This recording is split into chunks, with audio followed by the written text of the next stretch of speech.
Chapitre 12. Je réussis donc à dormir jusqu'au jour, par un réflexe de défense contre des velléités de pensée trop accablantes.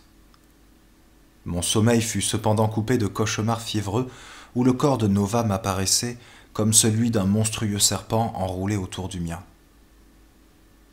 J'ouvris les yeux au matin. Elle était déjà éveillée. Elle s'était un peu écartée de moi et m'observait, son regard éternellement perplexe. Notre véhicule ralentit, et je m'aperçus que nous pénétrions dans la ville. Les prisonniers s'étaient levés et se tenaient accroupis contre les grilles, regardant par-dessous la bâche un spectacle qui semblait réveiller leur émoi de la veille. Je les imitais. Je collai mon visage contre les barreaux et contemplai pour la première fois une cité civilisée de la planète Sauror. Nous roulions dans une rue assez large bordée de trottoirs. J'examinais anxieusement les passants. C'étaient des singes.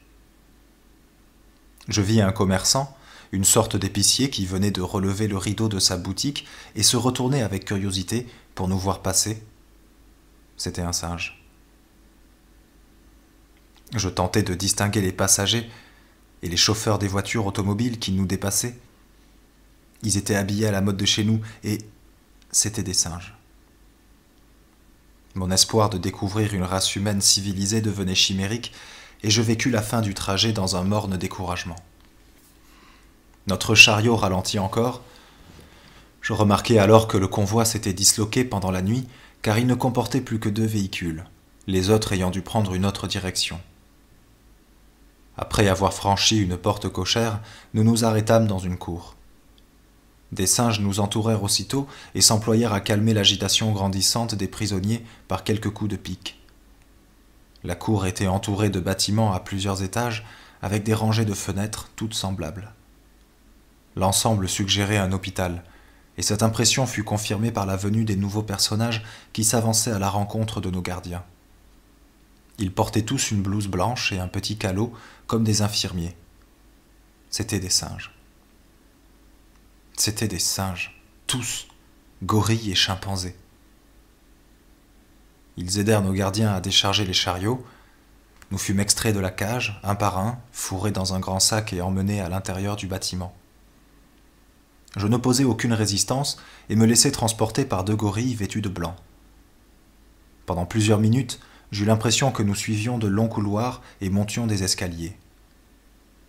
Enfin, je fus déposé sans douceur sur le parquet, puis le sac ouvert projeté dans une autre cage, fixe cette fois, au plancher recouvert d'une litière de paille et où j'étais seul. Un des gorilles verrouilla la porte avec soin. La salle où je me trouvais contenait un grand nombre de cages semblables à la mienne, disposées sur 2 rangées et donnant sur un long passage. La plupart étaient déjà occupées, certaines par mes compagnons de la razzia, qu'on venait d'emmener là, d'autres par des hommes et des femmes qui devaient être prisonniers depuis longtemps. On reconnaissait ceux-ci à une certaine allure résignée. Ils regardaient les arrivants d'un air désabusé, dressant à peine l'oreille, quand l'un d'eux poussait des gémissements plaintifs. Je remarquai aussi que les nouveaux étaient placés, comme moi, dans une cellule individuelle, alors que les anciens étaient généralement réunis par couple. Passant le nez entre 2 barreaux, j'aperçus une cage plus grande au bout du couloir, contenant un grand nombre d'enfants. Contrairement aux adultes, ceux-ci paraissaient très surexcités par l'arrivée de notre fournée. Ils gesticulaient, se bousculaient et faisaient mine de secouer les grilles en poussant des petits cris comme de jeunes singes querelleurs.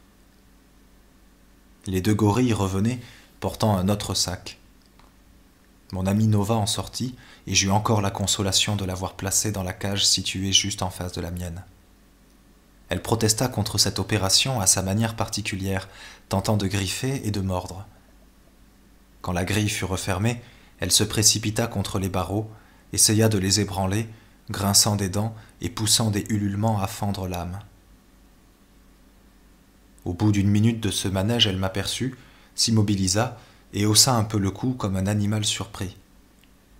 Je lui fis un demi-sourire et un petit geste de la main qu'elle essaya d'imiter avec maladresse, ce qui me remplit le cœur de joie. Je fus distrait par le retour des 2 gorilles en blouse blanche. Le déchargement devait être terminé, car ils ne portaient aucun fardeau, mais ils poussaient devant eux un chariot chargé de nourriture et de seaux d'eau qu'ils distribuaient aux prisonniers, ce qui ramena le calme parmi eux. Ce fut bientôt mon tour. Pendant qu'un des gorilles montait la garde, l'autre pénétra dans ma cage et plaça devant moi une terrine contenant la pâtée, quelques fruits et un seau.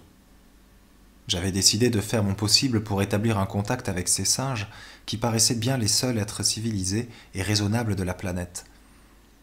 Celui qui m'apportait à manger n'avait pas l'air méchant. Observant ma tranquillité, il me tapota même l'épaule d'un geste familier. Je le regardai dans les yeux. Puis, sortant la main de ma poitrine, je m'inclinai cérémonieusement. Je lus une intense surprise sur son visage en relevant la tête.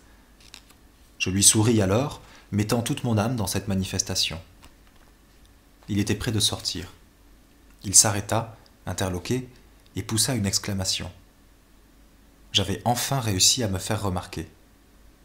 Voulant confirmer mon succès en montrant toutes mes capacités, je prononçai assez stupidement la première phrase qui me vint à l'esprit. « Comment allez-vous ? Je suis un homme de la terre. J'ai fait un long voyage. » Le sens n'avait pas d'importance. Il me suffisait de parler pour lui dévoiler ma véritable nature. J'avais certainement atteint mon but. Jamais stupéfaction pareille ne s'inscrivit sur les traits d'un singe. Il en resta le souffle coupé et la bouche ouverte, ainsi que son compagnon. Tous deux commencèrent à mi-voix une conversation rapide, mais le résultat ne fut pas celui que j'escomptais. Après m'avoir dévisagé d'un air soupçonneux, le gorille se recula vivement et sortit de la cage, qu'il referma avec encore plus de soin qu'auparavant. Les deux singes se regardèrent alors un instant, puis éclatèrent d'un énorme rire.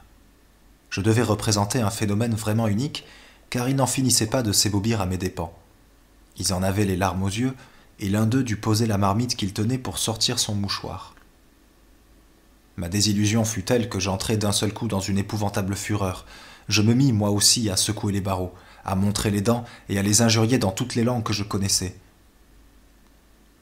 Quand j'eus épuisé mon répertoire d'invectives, je continuai à hurler des sons indistincts, ce qui eut pour seul résultat de leur faire hausser les épaules. J'avais tout de même réussi à attirer l'attention sur moi, et s'en allant, ils se retournèrent plusieurs fois pour m'observer. Comme j'avais fini par me calmer, à bout de force, je vis l'un d'eux sortir un carnet de sa poche et y inscrire quelques notes après avoir relevé avec soin un signe marqué sur un écriteau au sommet de ma cage que je supposais être un numéro. Un moment agité par ma démonstration, les autres prisonniers s'étaient remis à leur repas. Il n'y avait rien d'autre à faire pour moi.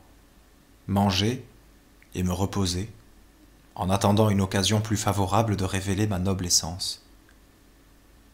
J'avalais encore une bouillie de céréales et quelques fruits succulents. En face de moi, Nova s'arrêtait parfois de mâcher pour me lancer des regards furtifs.